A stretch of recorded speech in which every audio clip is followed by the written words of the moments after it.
Well, the time is here.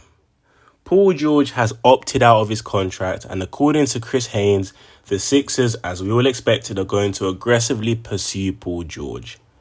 This is the time of the year where the fan base is going to be even more divided. Oh no, I don't want Paul George, or oh no, it's an overpay. Well, guess what? We don't have much option. We have to do what we have to do. However, this is one concern I do have, which could cause us to lose everything. The concern I have is this, right? In the articles by Woj, Shams, all of those guys there, they explain how Paul George is going to meet with the teams with cap space, such as the Magic, Sixers and Clippers, and make a decision on where he intends to be. Now, this is what I'm mainly concerned about. This is a free agency which is like no other because it's the most important one of our franchise in ages. And on top of that, we only have 3 players on the roster. Meaning that if your entire plan is to acquire Paul George, you're going to build your roster around acquiring Paul George. You're going to build your roster around Tyrese, Joel and Paul George. On top of that, the other guys you would get if you weren't able to land Paul George will likely be off the board. Your KCPs, your Klay Thompson, price dependent. Those guys will likely be off the board if you're waiting on a Paul George decision. So you've got to kind of weigh things up and make a very logical decision. How long are we going to wait for Paul George?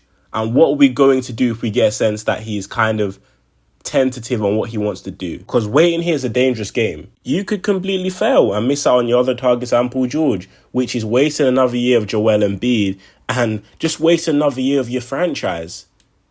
So you've got to kind of weigh these two options up carefully. Now, this is what I think is pivotal.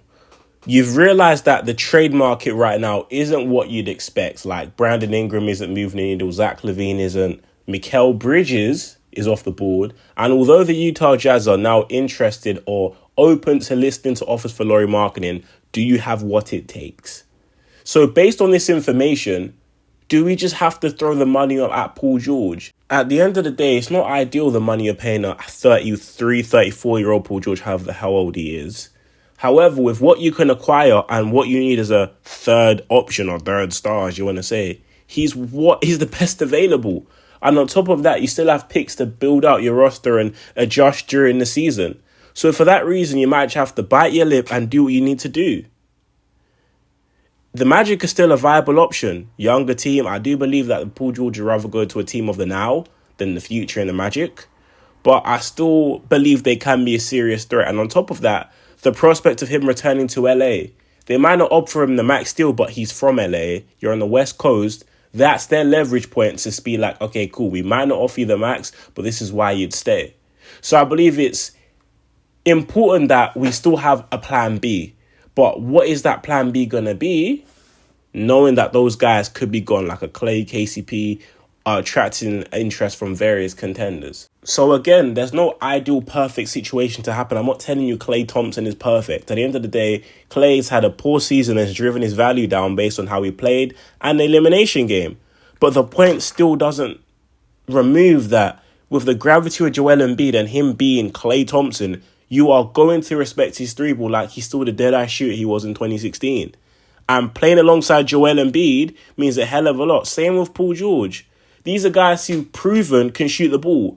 PG was one of the best catch and shoot 3-point shooters in the NBA last season. Now, I understand that he might not willingly want to be a high volume catch and shoot player, but he can do it. Now, this is what I have to say. JJ Redick, Landry Shamet, Marco Bellinelli, Seth Curry. Who else am I missing on that list? Danny Green. These are a list of shooters who had one of their best seasons in Philly. These guys weren't necessarily in their prime. Shamet was a rookie. JJ Redick was on one of his last deals. But Bellinelli was close to being out of the league. Yet they had their best shooting numbers in Philly. Why?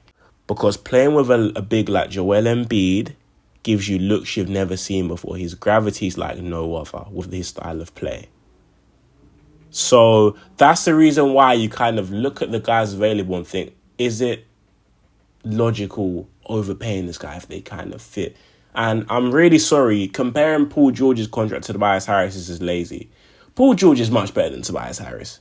I understand he's older now and he's not the Paul George of old, but let's be so serious now. I'm just worried that Paul George used us as his leverage tool And we're banking on him coming, and he doesn't come to Philadelphia. And if that happens, then what are you going to do with your other targets gone? So Daryl really needs to make a decision. He needs to evaluate whether this is what he wants. And overall, don't put all your eggs necessarily in one basket. If you're going to commit to it fully with still other backup plans in mind.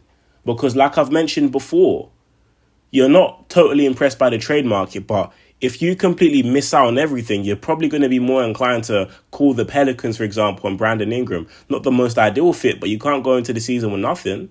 The point is now they've acquired Dejounte Murray, they've got a bit of a squad. If the Pelicans see that you are desperate to acquire someone because of you failing at doing that elsewhere, the Pelicans aren't going to just take any offer from you. They know you're desperate. They're going to squeeze every asset out of you as they possibly can. You no longer have the leverage. So it's imperative that whatever Daryl Morey decides to do, he attacks it with caution and overall doesn't hesitate. Because hesitation is what causes you to lose out on the people you really want. Then you have to make panic moves. So again, there's no point in reading out hypotheticals saying we should get this guy if they're not available. And realistically speaking, they're not attainable. We know what we have to work with is Paul George. I've just got to closely monitor what Daryl Morey decides to do.